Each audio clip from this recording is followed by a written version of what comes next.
what's referred to as the Temple Mount controversy has once again reared its head and is something that is in the headlines here in Israel of late. By the Temple Mount controversy, we refer to the entire issue as to whether or not Jews should be ascending the Temple Mount, as to whether or not it should be of concern to them, what the fate of the Temple Mount is, and the whole idea of really trying to again reinstate in our consciousness the centrality of the Temple and the Temple Mount in our mindset. And the controversy has been rekindled now because of the efforts of a large group of rabbis, learned men, leaders in their communities who are attempting to again instill within their followings the desire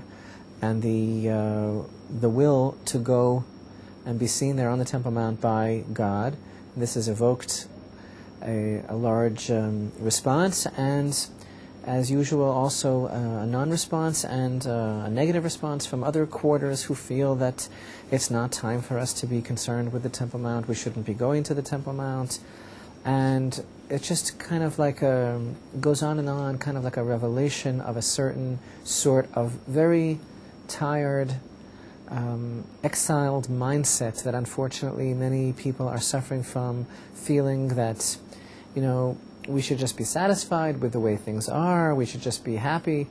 and that God will step in at some point in time and tap us on the shoulder with some sort of mystic or divine finger, and that will be the time when there'll be some sort of paradigm shift and everything is going to change. And of course that is not our position at all. That is not what we aspire to or subscribe to. We believe that Hashem expects us to take responsibility for ourselves, to show how much we feel that something is missing from our lives, to be as actively involved as possible with the concept of the temple, the research, the education, and the building of the temple, to whatever extent we are able to, because we believe that, in fact, this is our duty and our obligation and our privilege, and that God will only step in, as it were, and help us after we've shown that it really means something to us. And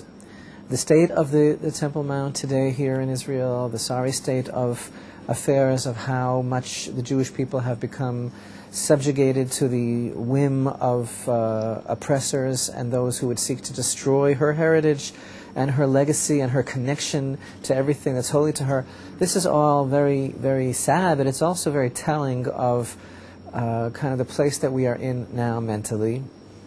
And to me, this is a time for us to redouble our efforts and restate our position and strengthen ourselves with fortitude and understanding that we are called upon in this world by the God of Israel, and this is perfect timing, right after observing the festival of Shavuot, when we stood literally at the foot of Mount Sinai and reaffirmed our pledge and reaffirmed the cognizance that we have a covenant with God, which is based on action, which is based on change, which is based on our willingness to show that we're willing to do something for Him in this world, because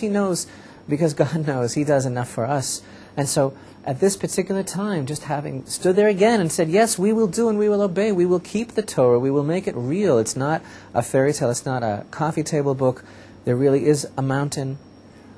of the Lord. There really is a place that He chose, and He really wants His house to be there, and He really wants us to be concerned with it, and He really wants us to be as active as possible within the confines of Torah law to see to it that that temple will become a reality.